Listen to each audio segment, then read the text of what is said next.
All right, so we have Whitney Cummings on the Tiger Belly podcast. And of course, they talked a lot about Bobby and Kalila's relationship because it sounds like Whitney's kind of in the same boat as them with her ex. Apparently, they're still really close and he's a big part in her life. So she tries to give Bobby and Kalila advice. I don't know if it's going to be the best advice because also she looked like she was tweaking in this episode. It looked like she was high on something. Like, just check out the faces she's making here where Bobby's talking about how he finally got a DM from a girl. Apparently she sent him nudes and this is the first time, so it's a big moment for him and he's talking about it. And I don't know what's going on with Whitney. I think people are saying she might be on Adderall, which is possible, but I don't know, maybe she's always like this. I will give her credit. She was pretty entertaining on the podcast and she said a few funny things, but these facial expressions she was making, this was wild to watch. Have any of you gotten DMs from people trying like I finally got my first one. Oh, really? What did it say? No, why are you don't have to be. Oh, it's just I got excited. It was my one and only. I've never gotten one before. Yeah, go ahead. I want to know. Yeah, and I don't want to get into it, but it was like one body. One body part. Yeah. And she said, "I want to fuck you." Yeah, so good for Bobby, I guess. That's good to hear. Maybe this can help him move past Kalila finally.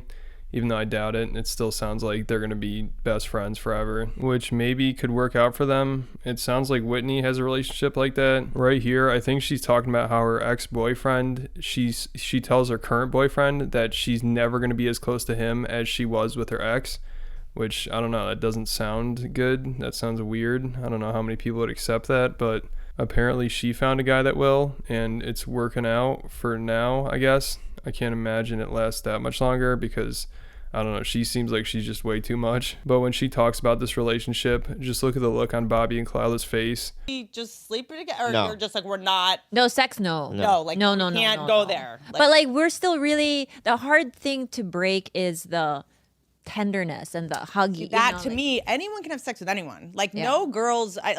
I think people would be way more jealous of like you two have this bond that it's tricky. The guys that come into my life, I haven't even dated like a comedian, but I say to people, I'm like, you will never be as close to me as Nick, ever. Right. Ever. Right. We can have kids together. And that's okay. And you'll just find the person that's okay with it. The guy that I'm with, he's very busy. He's a veterinarian. Yeah. He works a lot. He doesn't have a ton of emotional needs, and he loves Nick. And it's the three of us. It's perfect. Yeah, I think the dreadful situation I imagine is meeting some girl and then her slowly trying to get me to hate Kalila. I don't think they'd. And if that started to happen, I would just cut that fucking cancer out. You would. You'd have to. But So it sounds like that relationship that Whitney's describing is like theirs, and that's probably why they had that reaction. They're probably like, yeah, this is definitely going to be us if we were to see anybody else. My mom doesn't like my girlfriend. I can't make it. It's over, There's just no way it's gonna work, right? Sure.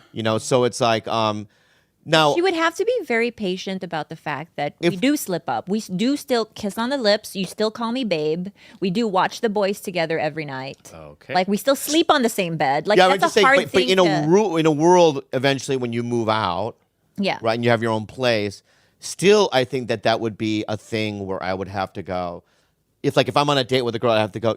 Just FYI, my ex-girlfriend is my best friend, and we do a podcast together. And I think they'd probably know, but I know, but what if they don't? So it obviously sounds like these two are going to be with each other like for the rest of their lives pretty much. And it'll be interesting to see how these fans, the Tiger Belly fans, handle it because it sounds like they want the both of them just to move on. Like one of the top comments on this podcast says that Kalila needs to move out. And when they announced their breakup, a lot of the fans thought that the best thing to do would be for them just to end the podcast. So it'll be interesting to see if they change their opinion because the podcast really, I don't think has changed much.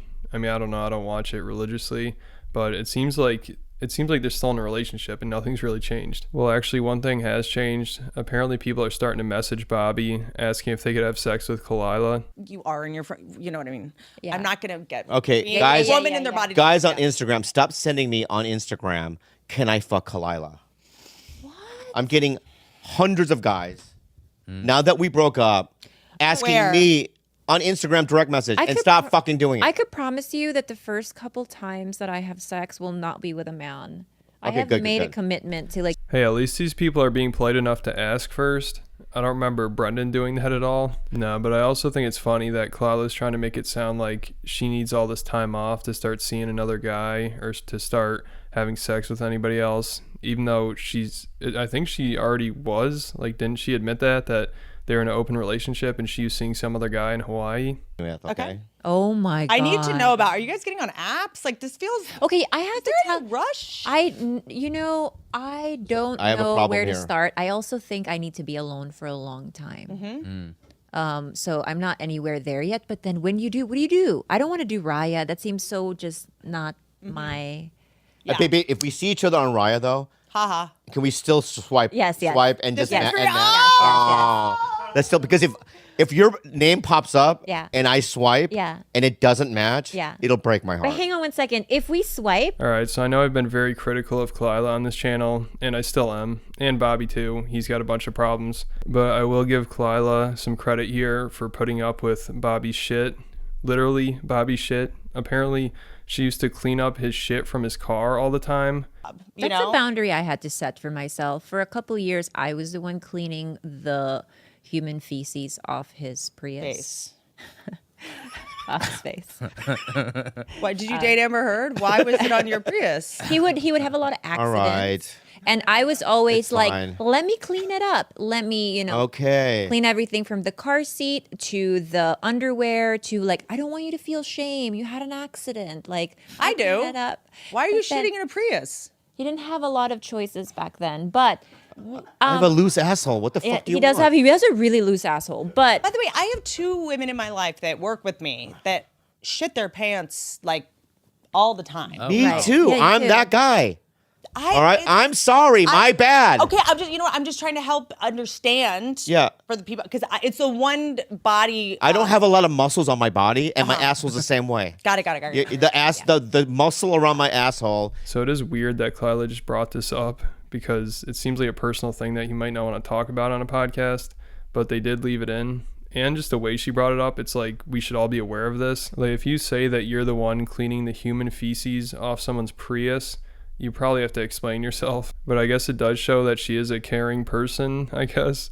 I mean, if you have a girl that's cleaning up your shit after you just made a mess in your own car, then I guess that's a pretty good quality if that's happening to you, if you're shitting in your car. I think that would be some good advice that Andrew Tate gives to people. If you want to test your girl's loyalty, take a shit in your own car and see if she cleans it up. All right, so I have one more clip here, and it's Bobby asking Whitney what she thought when she heard about their breakup, and she just goes off. And if you don't stop her, I feel like she could just talk all day, and she's all over the place too.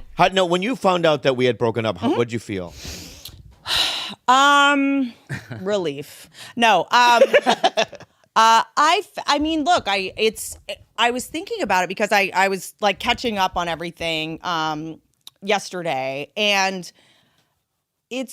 I'm sad. I mean, I'm sad because I know how sad y'all are, and I think for me, I have it's heartbreak. I mean, it's like getting an animal that you know is going to die at some point. You Right. know what I mean? It's just that like They're not gonna die. there you go. Never gonna die. There's no way around it. It's like no one gets out alive. And I think that when you know someone is going through something that you've either gone through or it's just like there's no way out but through, unless you want to anesthetize yourself and do, Yeah. there's no way, you know what it is? And there's nothing anyone can do to take your pain. That's what's the most frustrating. Yeah. When people that you love are in some kind of pain, in a fraught situation where the only thing they can do is feel it and then heal it. And like with an animal dying or that, there's nothing you can do. Whereas if you were like, we got our podcast pulled down from YouTube, you'd be like, here's why it's going to be good. Here's why it's the best thing that's ever happened to you. Work stuff. Here's why you just dodged a bullet. You know what I mean? You didn't get to work with Alec Baldwin.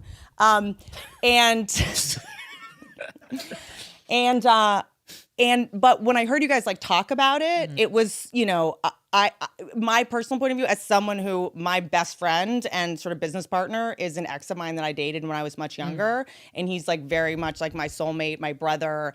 And I believe that there is a type of intimacy that I crave more than anything, which is, someone that you've been in a romantic relationship with and now your family. That to me is the most life affirming, the most proud relationship I have and the most intimacy I have.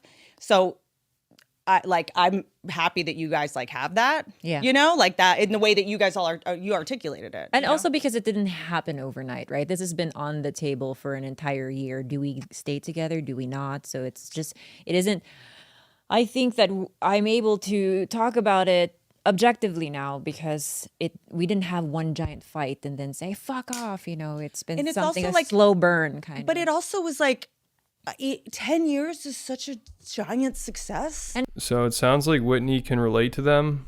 I think that was my takeaway from all this. I don't know. Let me know what you think. Leave me a comment, and then make sure you hit that like button, then hit the subscribe button, and I'll catch you at the next video.